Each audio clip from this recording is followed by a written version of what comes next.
Facebook পোস্টে জানানো হয়, দেশের কিছু গণমাধ্যমে বিজিবি প্রধানের ভারত সফর নিয়ে গোপনীয়তা, সোশ্যাল মিডিয়ায় সমালোচনার ঝড় শিরোনামে প্রকাশিত সংবাদটি বিজিবির নজরে এসেছে। সংবাদটি বিজিবির ভাবমূর্তি বিনষ্টের পাশাপাশি জনমনেও বিভ্রান্তি সৃষ্টি করছে। এর প্রেক্ষিতে জানানো যাচ্ছে যে গত 27 ডিসেম্বর 2024 তারিখে বিজিবির নিজস্ব ভেরিফাইড ফেসবুক পেজে আগামী ফেব্রুয়ারি 2025 মাসের মাঝামাঝি সময়ে ভারতে বিজিবি বিএসএফ মহাপরিচালক পর্যায়ের সীমান্ত সম্মেলন অনুষ্ঠিত হবে মর্মে পোস্ট দেওয়া হয়। এই ফেসবুক পোস্টের উপর ভিত্তি করে দেশের গণমাধ্যমগুলোতে সংবাদও প্রকাশিত হয়েছে। এছাড়াও ওই সম্মেলনের বিষয়ে স্বরাষ্ট্র ও পররাষ্ট্র মন্ত্রণালয় কর্তৃক একাধিক প্রেস ব্রিফিংয়েও উল্লেখ করা হয়েছে। সেই সঙ্গে বর্তমানে সীমান্তের জনগণের সঙ্গে একাত্ম হয়ে বিজিবি যে ভূমিকা পালন করছে, ঠিক সেই সময়ে এ ধরনের নেতিবাচক পোস্ট সময়ের কারণে সকলের মনে বিভ্রান্তি সৃষ্টি হওয়ার সমূহ সম্ভাবনা রয়েছে।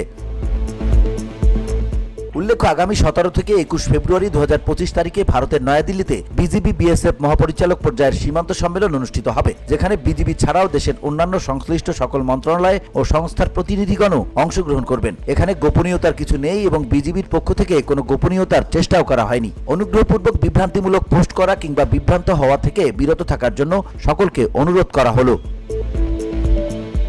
VOD Bangla news desk.